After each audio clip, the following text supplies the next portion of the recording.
Well, I'm delighted today to be speaking with Sunita Singh-Dalal, who's a partner at Hourani Partners here in Dubai. Welcome, Sunita. Thank you, David.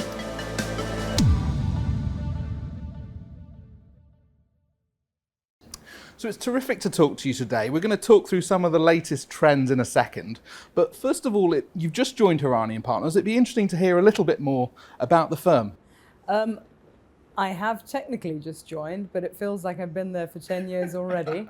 The firm's tremendously exciting because it is a very unique firm, and I think that's really what made my decision so much easier. It was established more than 45 years ago by the chairman, Mr. Fadi Hourani. The family's originally Lebanese, and they moved over when the civil war broke out, very unfortunately, and built a home here in Dubai. Mr. Hourani has been a litigator originally and has continued his litigation practice. Unlike other firms, though, what's very interesting is that it is, interestingly, a family-driven firm. The next gen started their careers with Georgetown, and then were sent, two of the sons were sent off to America with respective American firms, and then sent further afield to Saudi to start up practices. And I think one thing led to another, and progression ran its toll, and the boys came back and wanted to start up their own law firm. So we are now, fast forward, at this point in time, more than 40 lawyers. We have 3 offices in Saudi, Riyadh, Jeddah and Khobar. Again, very reflective of what's going on in Saudi at the moment. We have a big office in Dubai, and we have a presence as well in New York.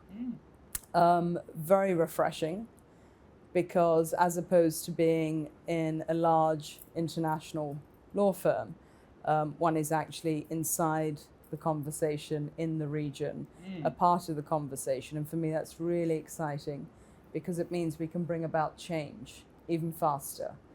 And having a seat at the table when decisions are being taken or called to add value to consultations. So it's an entire game changer completely, and I'm so excited. Fantastic. Well, you're a regular sort of star contributor to our digital content throughout lockdown. We talked through a huge amount of different trends and concepts and the latest content. What are the latest trends that you see from the region now? Growth. Yeah. Growth. We're kind of being put in the spotlight from many angles, whether people are looking to relocate for lifestyle purposes, so big families. Of course, one can't ignore what's going on geopolitically. So again, there's been a massive exodus again into the region, into Dubai. Not just Dubai, actually, some of the other Emirates are now also beginning to feel the impact of inward investment. With that, of course, comes a mushrooming of industries. The most recent exciting change, regulatory change, has been the Virtual Assets Regulatory Authority, VARA.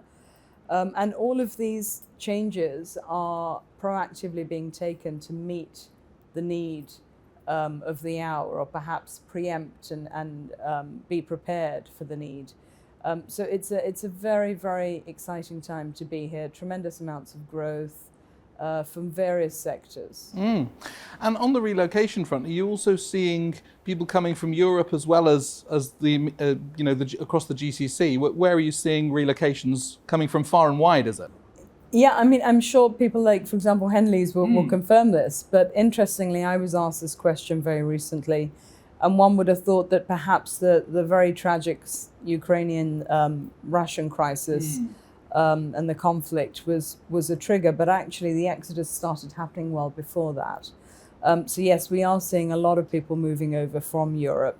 Perhaps one of the reasons why are, again, introductions brought in during the pandemic that are actually here to stay.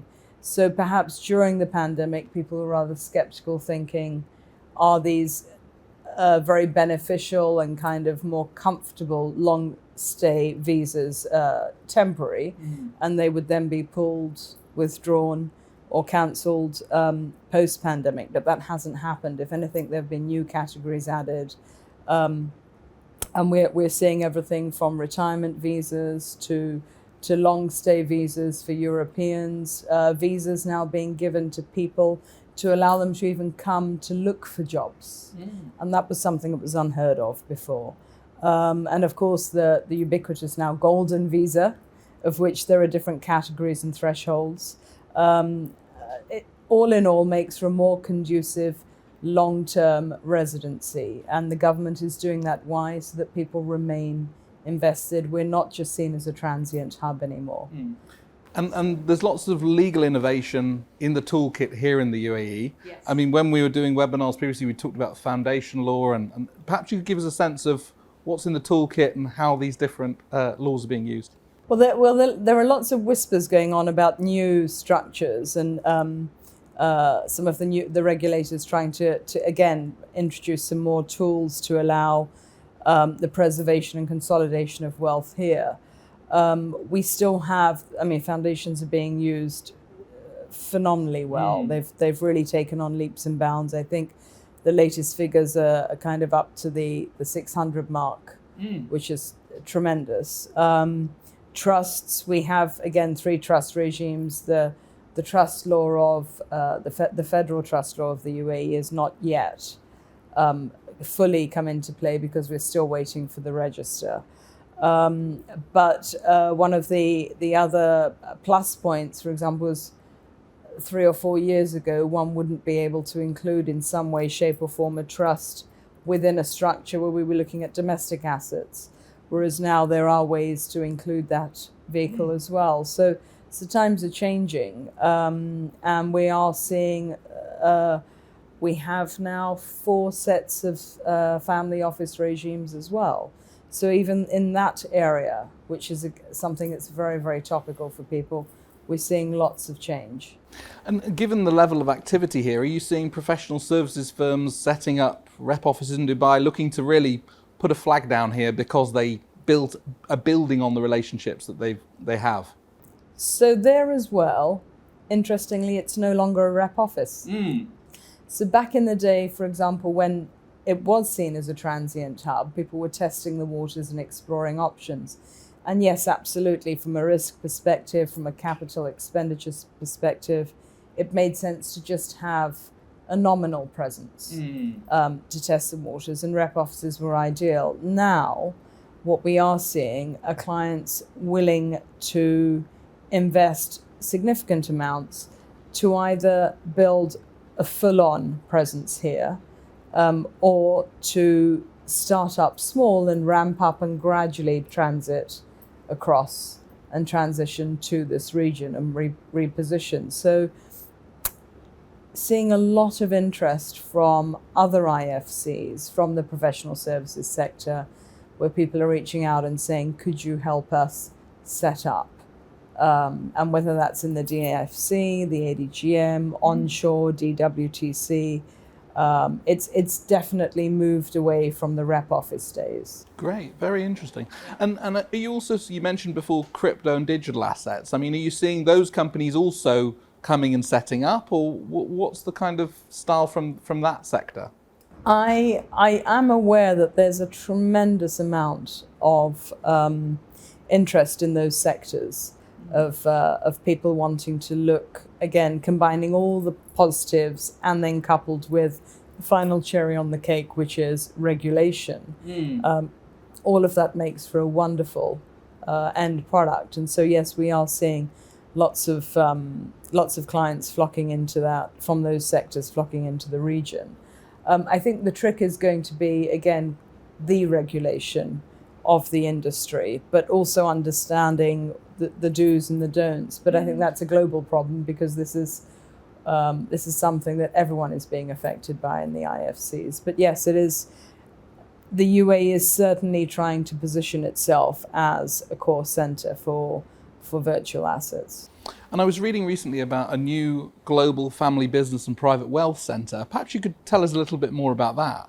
Yes, that's really exciting. That's going to be, should we say, the new kid on the block. So it was His Highness Sheikh Maktoum, the leader of Dubai, who wanted to have this put in place. And there's a very a very wonderful leader, Dr. Tariq, very well known in Dubai, who's been charged with putting this in place and establishing it. There are going to be various aspects to it, but it's going to be based on 3 pillars, all leading towards accreditation of family businesses. And what you could do is almost think of it as a network or a club of family businesses, not restricted, I should say, to just Arab family businesses, but any family businesses that want to establish themselves or are established in the region. And with that club and the 3 pillars, one of the pillars which excites me tremendously is also education. And what we mean by that is by helping the family businesses and the people who are integral to the running of the family businesses get up to speed where they need support. For example, effective management, investment, helping the next gen, just adding the extra layer of knowledge to a family business to enable it to be far more effective. And be, obviously, with that will come a lot of success. So it's incredibly interesting. I think it's going to be also vital for them to kind of monitor how people join the club, what the criteria is. So that will be very interesting to see as well. And I think it's going to be tremendously beneficial for businesses because it will encourage a lot of ecosystem inter-family business networking and obviously investment opportunities, syndicating, but done in a very professional way with the best of the best, kind of contributing and just getting everybody up to the same platform. So it'll also help professional services firms learn from each other, consolidate knowledge, and impart some of that knowledge to family businesses. It would be nice to see other firms contributing knowledge, and not just me, but yes. Yeah, I think we'll all be called upon to do our bit to contribute, and so we should. And I think, yes, with that will come tremendous business opportunities and the opportunity to advise some of these clients on areas perhaps that they haven't even started to think about yet, for governance, charters. I mean, everyone is aware of what's been happening recently here in the region with family businesses. And I think people are very conscious now that family governance is absolutely key and essential to ensuring the smooth onward operation of business.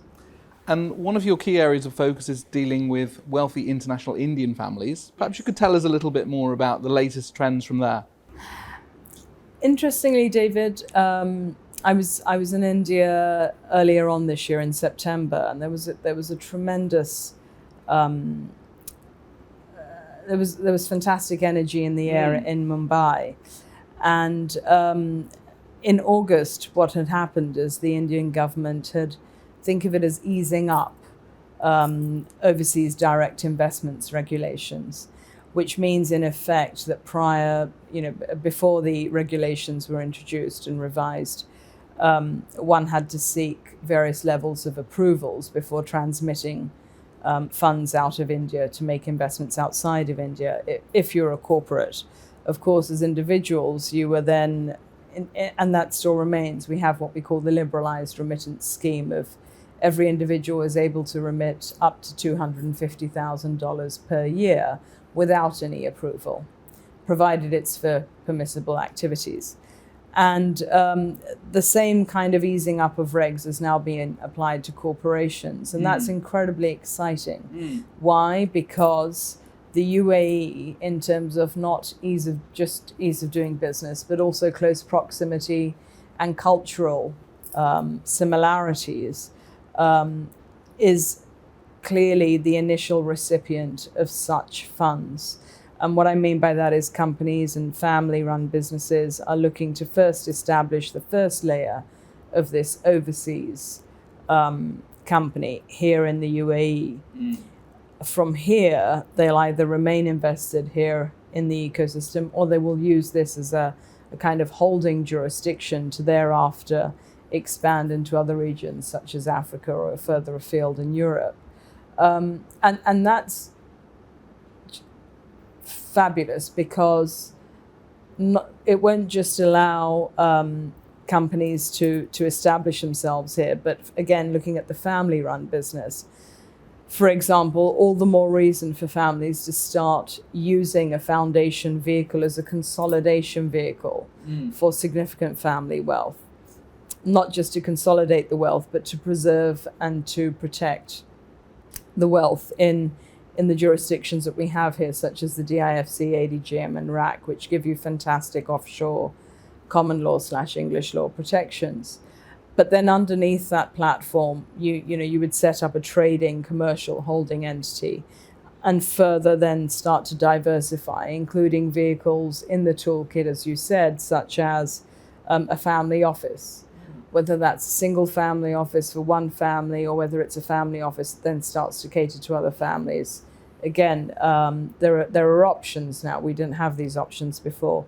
But I think as we will start to see influx of funds picking up and money flowing out consistently from India, certainly the UAE as opposed to Singapore is clearly now the obvious initial recipient.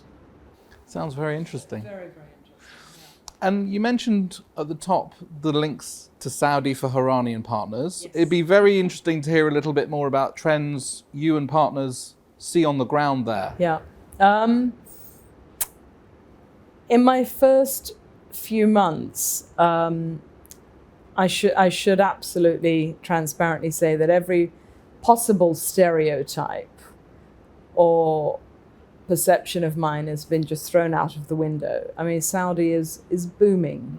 The level of activity, the frequency of investments, both outbound and inbound, the sophistication of the investor, the Saudi investor, of the Saudi-run family businesses, has been an absolute eye-opener. It's a game changer, without a doubt. Just last week, we had the FII week in Riyadh, the Future Investments Initiative. And I think that the people and the types of organizations that were there collectively looking at long-term future initiatives is reflective of what's going on in Saudi. And it's not just about leisure and tourism, but families are understanding also the need to reorganize their businesses. There are significant family businesses in Saudi Arabia who have actually done this more than 15 years ago, would you believe? The difference possibly has been that till now, those types of issues have always been under the radar and never really talked about openly and discreetly. What I've seen, however, which is very refreshing compared to other GCC countries and countries in the world, is that families are willing to be cited and used as an example or a benchmark for other families to then follow and adapt similar principles in terms of running the business, sharing the wealth within the family, consolidating the wealth in the family, allowing the next gen to come in and diversify or further enhance the existing business. So it really has been a surprising experience for me. And I think that the learning curve is certainly not a curve. It's a direct 90-degree straight shooting up. Absolutely exciting. Why exciting? Because it means that they're open to change, to suggestion, to progression in terms of legislation, adding, perhaps not changing. I think changing legislation is maybe the wrong principle. The point is to enhance the existing legislation by modifying it and making it more inclusive. And I do believe that within less than 10 years, you will see Saudi progressing and catching up with what the UAE has achieved, without a doubt. Very interesting. Do you see the UK and US as important part of the mix for Saudi families in terms of perhaps the next gen coming to study? Obviously, long history of Saudi families owning property in London and elsewhere.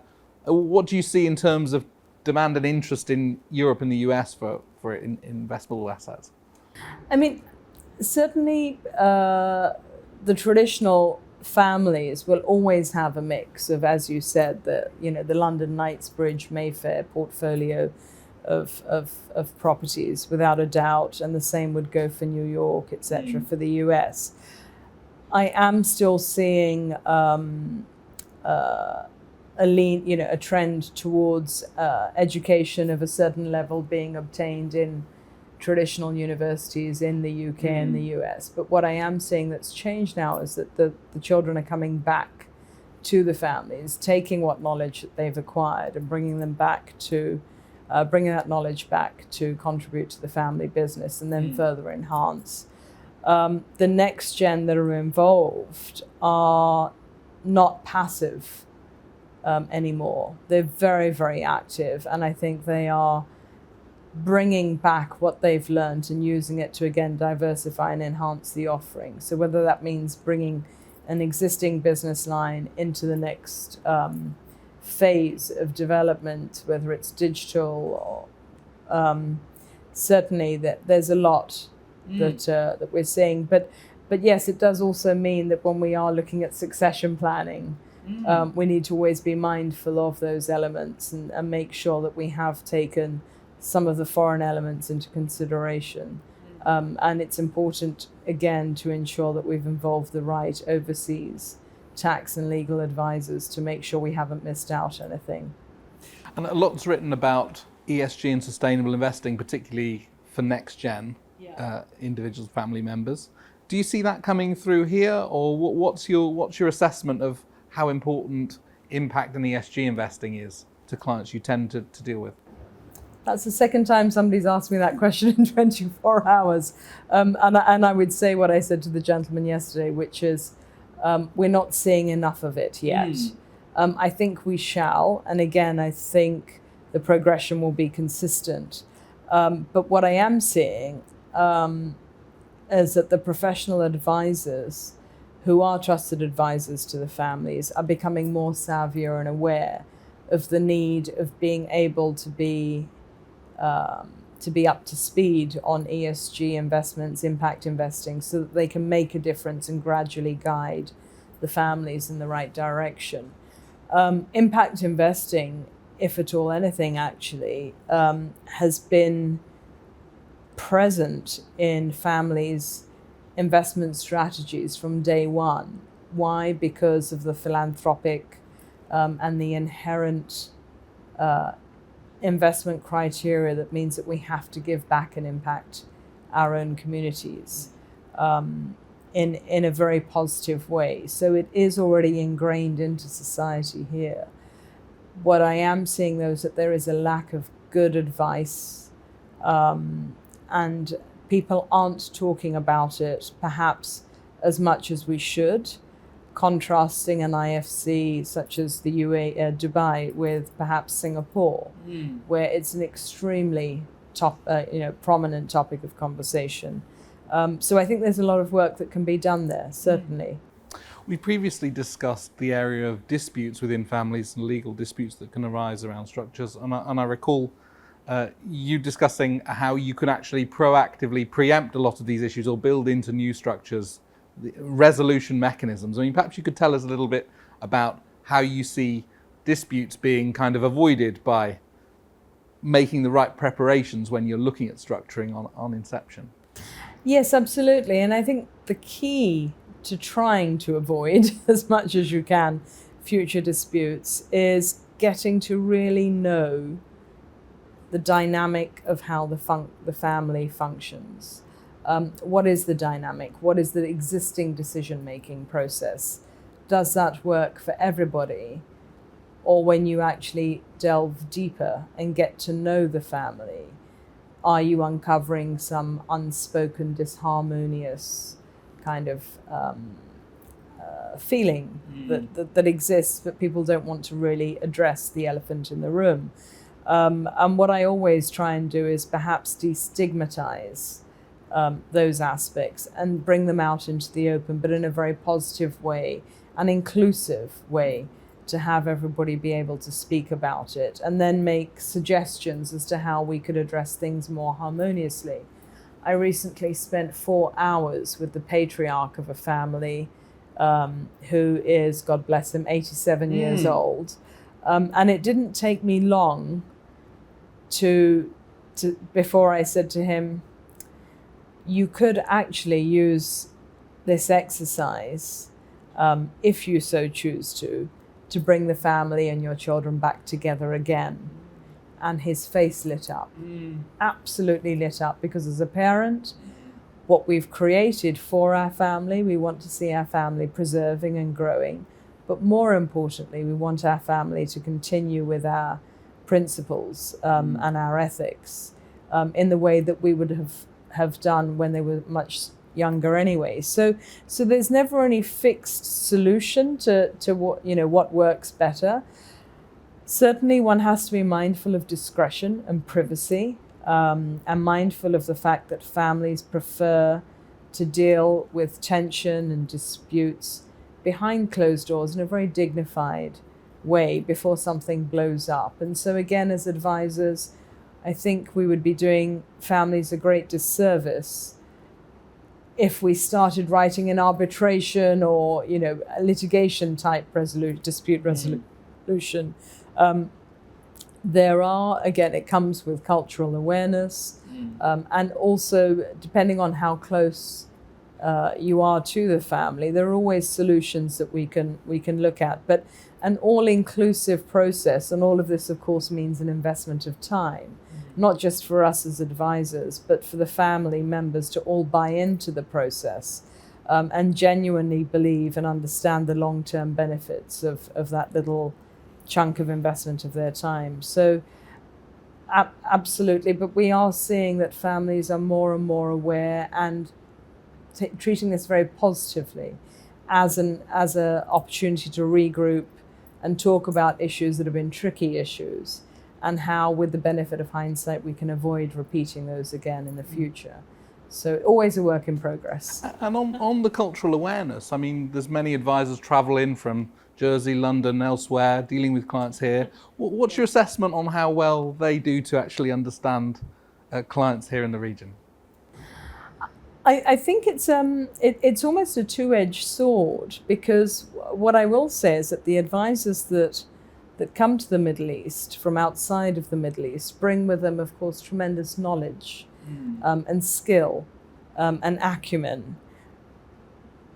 Sometimes they're not allowed to get that close to the family because they're almost pigeonholed into what their mandate should be. So that's where the Achilles heel comes in. So they're kind of kept at arm's length, perhaps not able to add sufficient value that if they were allowed to get slightly closer to the family or talk about other aspects, they could add more value. And I think, therefore, the best way is to continue to work collaboratively. So where we can look to such advisors in the global advisory community to contribute to certain aspects, I think we should all be comfortable and should do so. I certainly do. And it's always wonderful to brainstorm, because you have a fresh perspective and there are things that we hadn't thought of or appreciated that, with, again, their acumen, with their wisdom and their experience, they're able to add a different perspective. May not always work, but always wonderful to try and see what works best for that particular family. Fantastic. Well, look, Sunita, always wonderful to see you and to chat. I look forward to sharing this interview. Thank you so much. Thank you for having me. The latest technical content delivered through global conversations with professionals for professionals.